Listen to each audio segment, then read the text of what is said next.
Ang Philippine National Police Maritime Group ay puspusan yung pagbabantay sa mga posibleng backdoor route upang maiwasan yung mga exit areas ng mga personalidad na sangkot dito sa flood control anomalies. Alamin natin ang update mula kay Bombo Bea Pinisa. Puspusan na ang pagbabantay sa ngayon ng Philippine National Police Maritime Group sa backdoor sa bansa na siyang daanan upang makatakas at magtungo sa ibang bansa.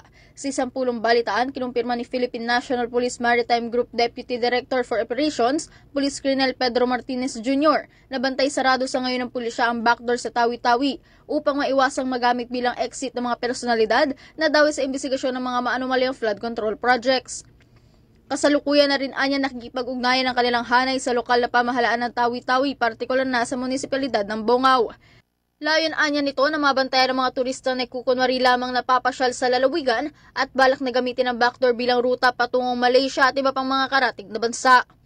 Ang pagbabantay anya sa exit na ito ay kasama sa kanilang mga direktiba na siya ipinapaabot sa kanilang mga tauhan upang pigilan ng mga personalidad na nahaharap sa mga kaso at agad na i-hold ang mga ito na maiwasan ang paglabas nila ng Pilipinas. Yun din sa coordination natin sa local authorities doon na sa LGU, meron po tayong koordinasyon doon sa Bongao, Tawi-Tawi regarding doon po sa mga nagkukunwaring turista na mga ibang foreigner na wala palang balak bumalik dito sa mainland, at yun ang tinitignan ng local na authorities natin with the help, of course, ng maritime unit natin dun sa area.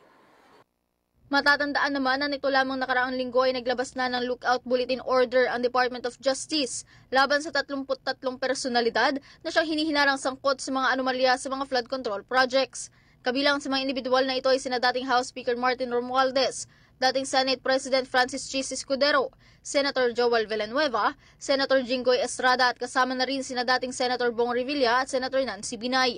Ang mga pangalan na ito ay batay na rin sa naging kahilingan ng Independent Commission on Infrastructure na siyang kasalukuyang nagsasagawa ng malalim na investigasyon sa mga isyong bumabalot sa mga proyektong ito.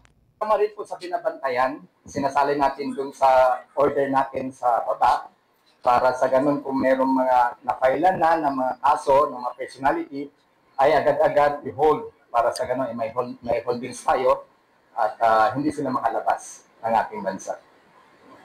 Samantala, nauna naman na dito inihiyag din ni Martinez na maliban sa kanilang pakikiisa sa pagbabantay ng backdoor ay kasama rin sila sa mga nagpapatupad ng mga batas na maaaring may koneksyon sa trafficking in person. Nakikipag-ugnayan na rin ang kanilang hanay sa Bureau of Immigration and Deportation para sa mga banyagang gagamit ito upang makapagpuslit ng mga kontrabando papasok ng bansa.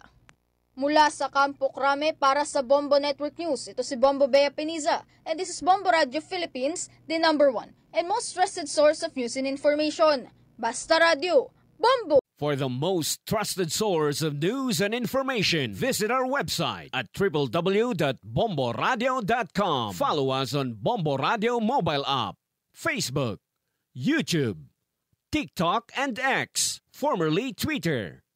Like, share, and stay connected. Anytime, anywhere.